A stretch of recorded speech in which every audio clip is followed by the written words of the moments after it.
আমি শর্মী নিশাত স্বাগত জানাই হালখাতা ইউটিউব চ্যানেলে।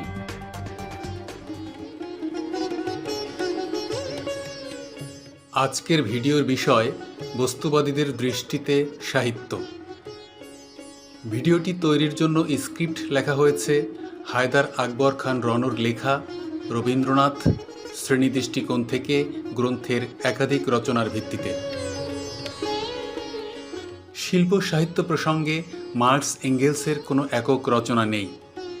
বিভিন্ন রচনায় ছড়িয়ে ছিটিয়ে আছে তাদের বিভিন্ন বিশ্লেষণ ও মন্তব্য। তবে লেনিন, স্টালিন ও মাও সেতুং সহ আরও অনেক কমিউনিস্ট নেতার প্রচুর আলোচনা রয়েছে শিল্প সাহিত্য প্রসঙ্গে।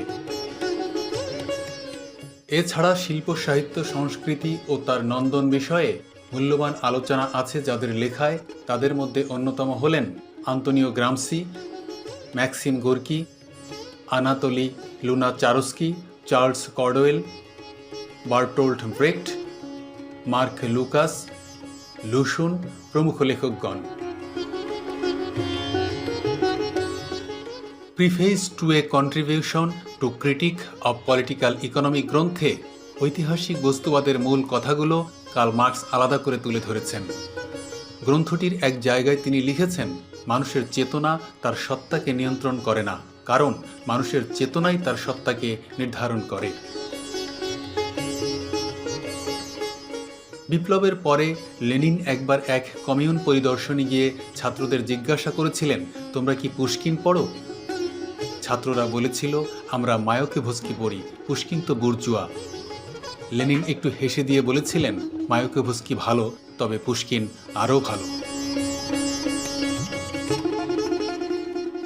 হায়দার আকবর খান রনও তার এই গ্রন্থে আরও লিখেছেন, যারা রবীন্দ্রনাথকে সংকীর্ণ দৃষ্টিকোণ থেকে সমালোচনা করেন বা শ্রেণী সংগ্রাম বিকাশের ক্ষেত্রে ক্ষতিকর মনে করে বাতিল করতে চান, তারা যান্ত্রিকতার রোগে ভোগেন।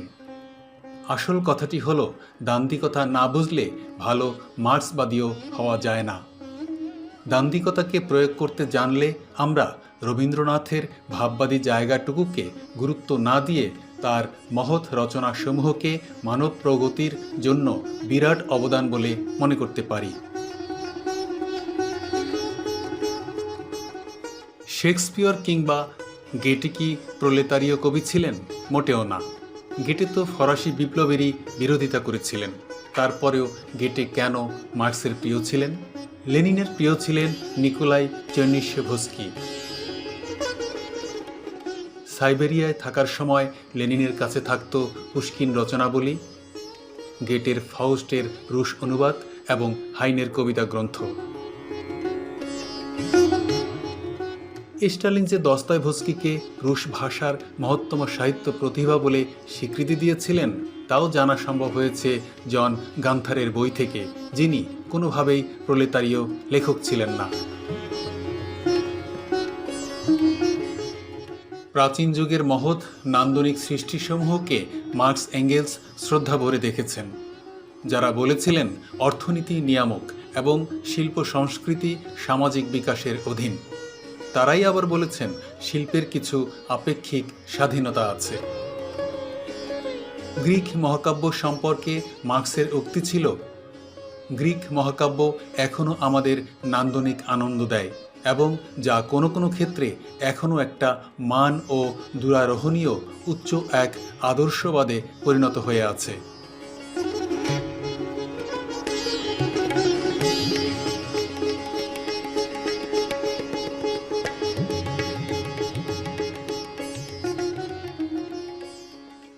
ইতালিয়ান মহাকবি দান্তের মধ্যে কার্ল মার্কস দেখেছিলেন অতুলনীয় ক্লাসিক বিশুদ্ধতা এবং মানুষের প্রতি পক্ষপাতিত্ব। দান্তের ডিভাইন কমেডি ইতিহাস বিখ্যাত এক রচনা।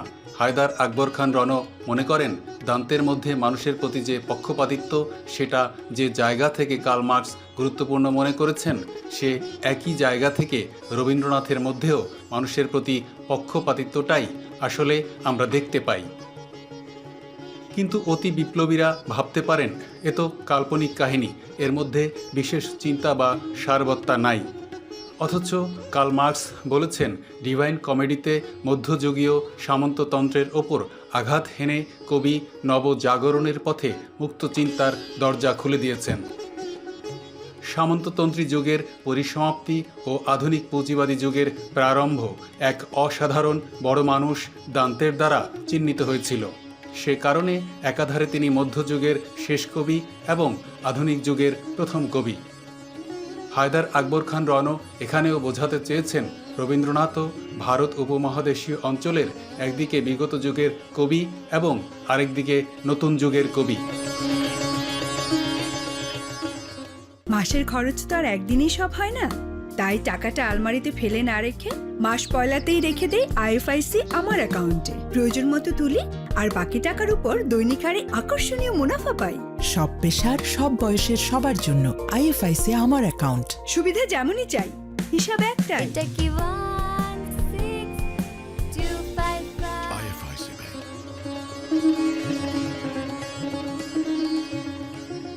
হায়দার আকবর খান রণ তার এই গ্রন্থে আরও লিখেছেন, উদ্দেশ্য নিয়ে লিখলেই যে মহৎ সাহিত্য হবে এমন নয়। রাজনৈতিক, সামাজিক বা দার্শনিক মত প্রচারের জন্য উদ্দেশ্যমূলক প্রবন্ধ রচনা করা আর কবিতা, নাটক, গল্প, উপন্যাস লেখা এক জিনিস নয়। সাহিত্য কখনোই সমকালীন প্রচারপত্র নয়। এ ব্যাপারেও মার্কস এঙ্গেলস যথেষ্টই সজাগ ছিলেন। শৈলী বজায় রেখে সরাসরি সমাধানের পথ যদি কেউ দেখাতে পারেন, সেটি তার বাড়তি কৃতিত্ব। এ ধারায় আমরা পাই গোর্কি, মায়াকোভস্কি বা মানিক বন্দ্যোপাধ্যায়ের মতো লেখকদের। কিন্তু অধিকাংশ সাহিত্য তথা কবিতা, গল্প, উপন্যাসের মধ্য দিয়ে কেবল ইঙ্গিত থাকে, যা চেতনাকে শানিত করে, উন্নততর জীবন ও সমাজবোধে প্রেরণা যোগায়।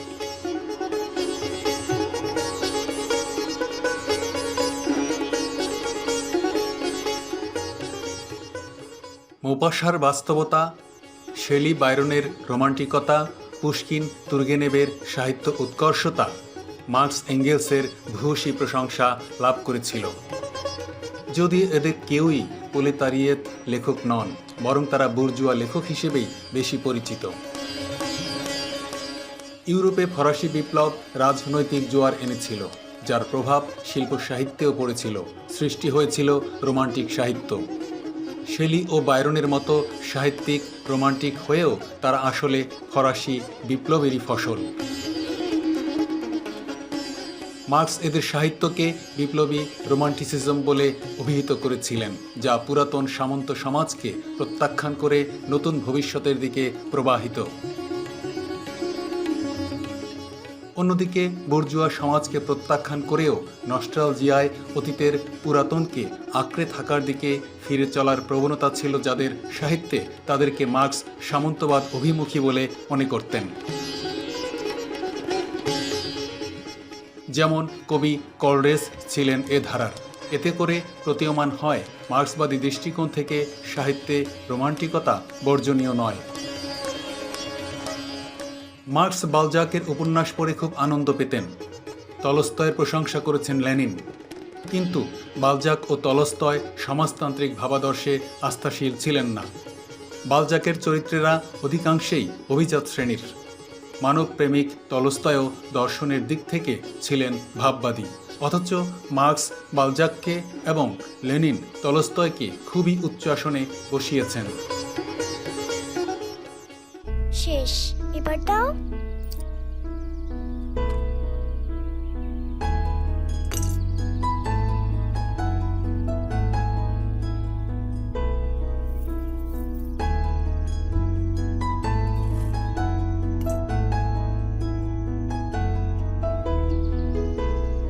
মা, ঈদ মোবারক।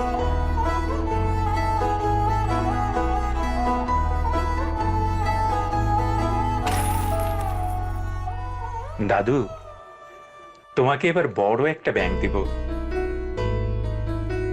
অ্যাকাউন্টটা কার নামে হবে?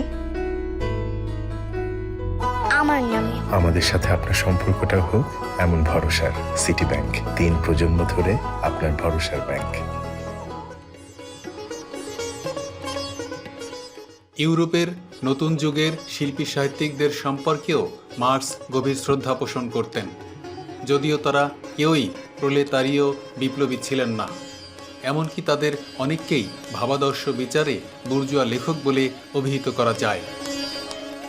মার্কস লিখেছেন, সকল পেশাদারী রাজনীতিবিদ, প্রচারক এবং নীতিবিদ একযোগে যা করতে পেরেছিলেন তার চেয়েও বেশি রাজনৈতিক ও সামাজিক সত্য প্রমাণিত হয়েছে ইংল্যান্ডের সমসাময়িক ঔপন্যাসিকদের সুলিখিত রচনাগুলোর মাধ্যমে।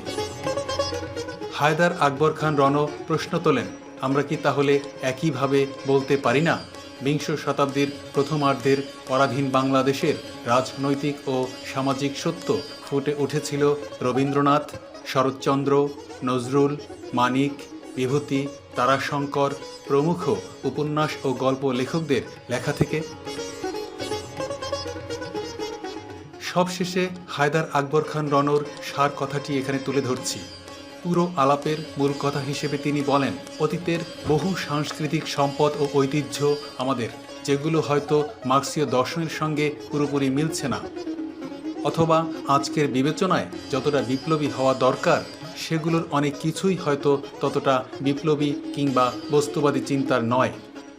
তাই বলে মার্ক্সবাদী যেন সেগুলো পরিত্যাগ না করে, বরং সেখান থেকে অবলীলায় রস, ইঙ্গিত ও প্রতীকগুলো গ্রহণ করেন।